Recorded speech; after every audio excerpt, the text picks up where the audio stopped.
We now speak to Manila Water Communications Manager Dittie Galang. Good morning. Thank you for taking our call.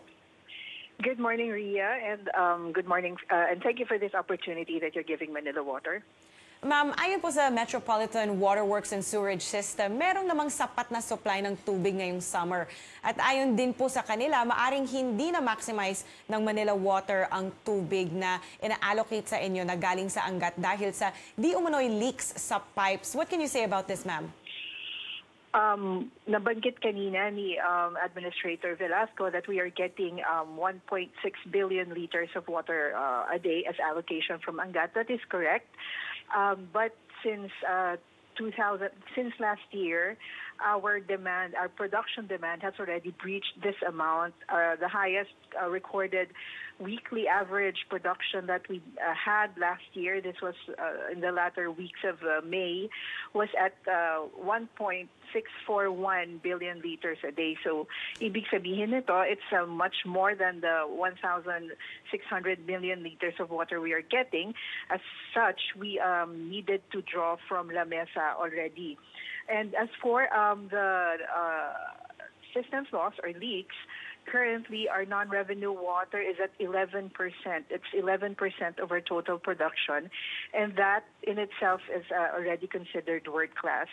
Any figure lower than 11% would already entail much higher cost if we're going to try and lower it down. So right now, we're still aggressive in our NRW efforts, meaning we still have a quick turnaround for leak repairs that have been reported to us. And so the reality is right now, for this year, the production demand that we're projecting would reach up to 1.7 billion liters a day. Just to address the issue about the leaks again, do you think leaks in the system are a possible reason that, or a significant reason that contributes to the shortage that your customers are experiencing? Not necessarily, Ria. As I mentioned, the 11% non-revenue water that we currently maintain is already considered world-class. Mm-hmm. And any other efforts that we will do to bring this lower, to bring the percentage lower, would already entail a bigger cost, and it is not efficient anymore for us to do so. Right. Okay.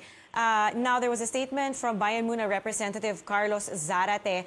He wants to find out exactly what is causing these water interruptions.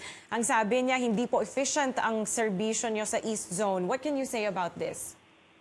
Well, we took over the operations of the East Zone in 1997, and prior to that, actually, there's just 24% availability of water. Those that experience 24/7 water is just 24% of the population in the East Zone back in 1997. As of late last year, as of the end of 2018, it was at 99% already, and this has been enjoyed since the early 2000s, that around 95 to 99% of the population in the East Zone that Manila Water Services already get 24/7 water with much higher pressure than the required 7 pounds per square inch of pressure. And unfortunately, beginning last year, we have seen the dwindling of the level of the Mesa Dam go quicker than it has in recent years. This is, again, due to the need for us to draw more water from the Mesa, since the allocation from Angat that we are getting is not sufficient anymore at certain times of the year. And again, we needed to do this operational adjustments to be able to slow down the decrease in the Mesa level and allow us to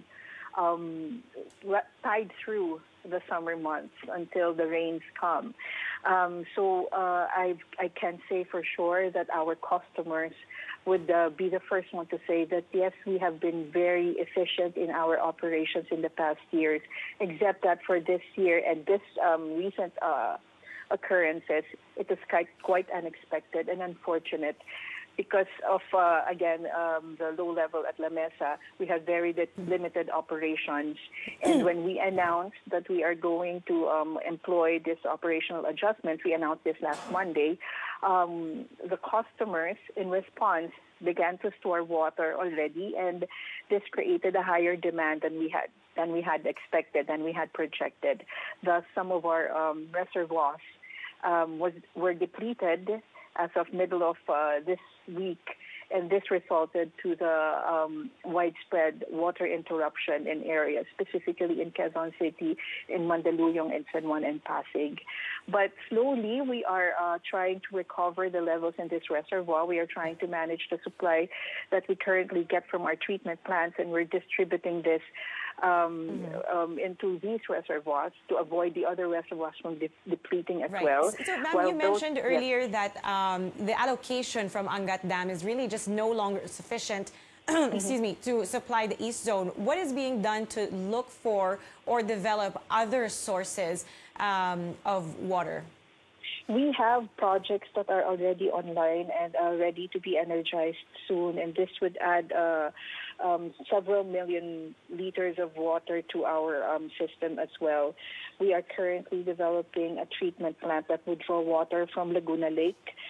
This will service parts of Rizal, and some of the supply that we will get there would also be brought to the central distribution system, meaning to the Metro Manila customers. We are just finalizing and fine-tuning the operations of this treatment plant, and we will be operating this soon.